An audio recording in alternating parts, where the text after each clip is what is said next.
Now let's return to people in the New Testament. This is how Walter Wangerin imagines the words of Prisca, one of Paul's co-workers. Oh my, look at this crowd. I can't see the houses for the people. Every believer in Corinth must be here.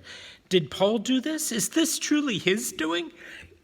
Excuse me, I say. I lower my head and push past elbows, buttocks, backs, like the paddle-footed mole past roots underground. Excuse me. I have a light and little frame, quick as a child.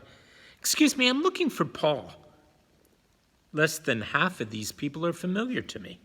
Those who know me nod, kindly, but not warmly, I fear. The gladness of last week's reunion and the vigor with which they welcomed us back cooled as people discovered the reasons for Paul's headlong trip from Ephesus.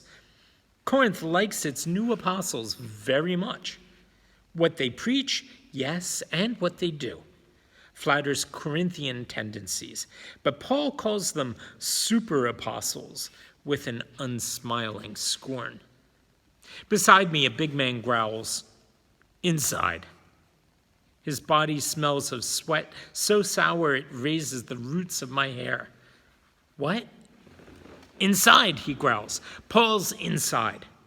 They all went inside. No thought for the plain and honest folk that might want to get a listen. I can't see his face, but I think I know this plain, honest folk person. His stink is familiar, and I've heard that voice before screaming, "Cut him loose, Jew!" Apelles, the shoemaker. Listen to what? Fights. A good fight, he growls. The entry room is mobbed as the street. So are the halls, where the air is already thick with human breath, suffocating after the blue snap of autumn day outside. I admit, the size of this crowd disturbs me. The mood makes me feel alien. Why fights? What sort of fights does Apelles report? 3 of us have come by sea from Ephesus. Paul and me and Sosthenes. Sosthenes begged to share the voyage because he yearned to fix the friendships that had broken at his sudden departure 4 years ago. Why Paul asked me to accompany him, though, I don't know. He never offered a reason. Perhaps I'm a public example of something.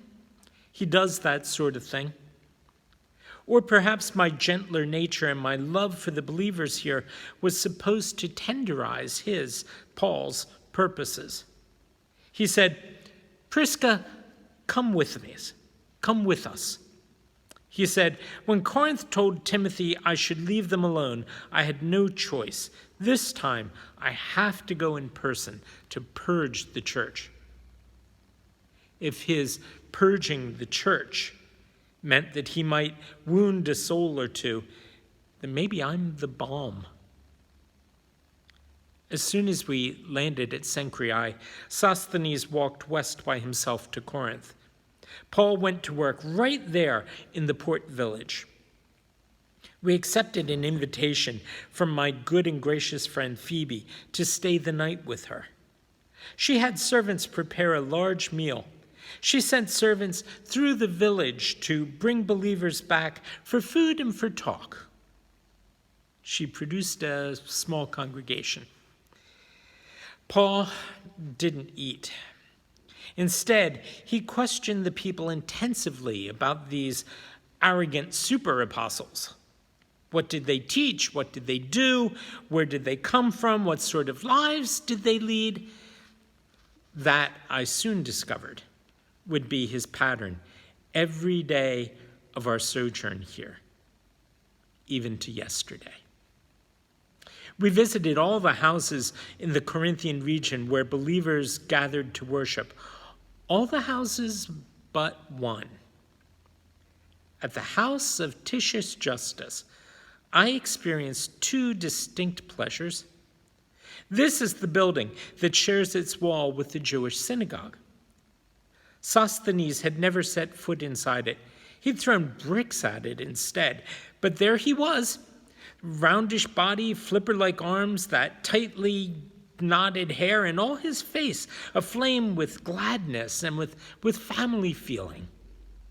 For sitting at the table with him were Titius Justus, the neighbor Gentile he had despised, and Crispus, who had been the ruler of the synagogue before he turned to Jesus.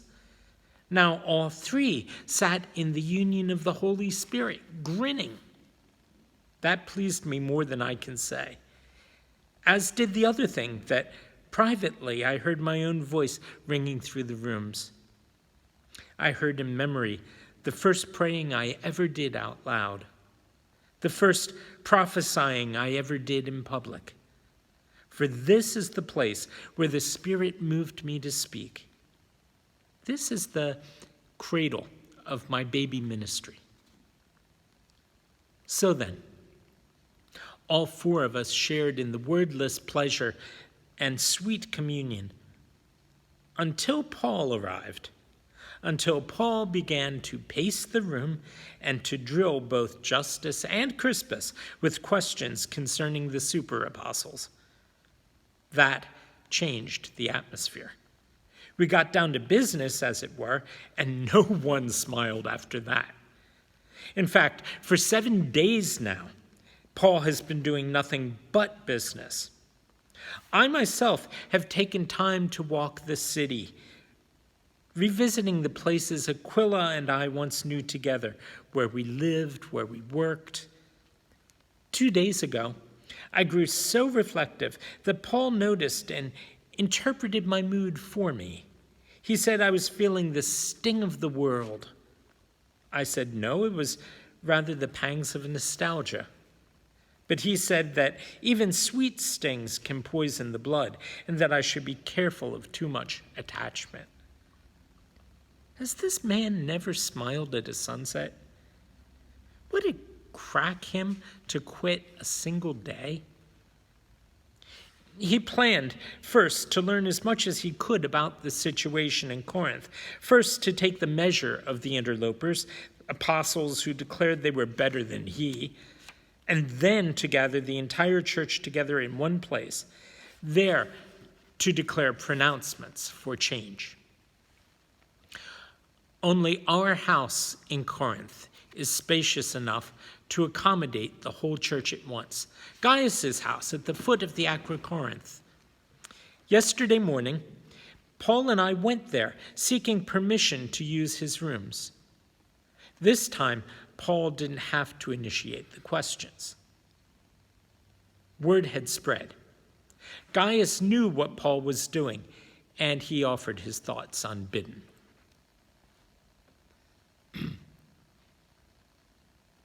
I'm going to stop there for now.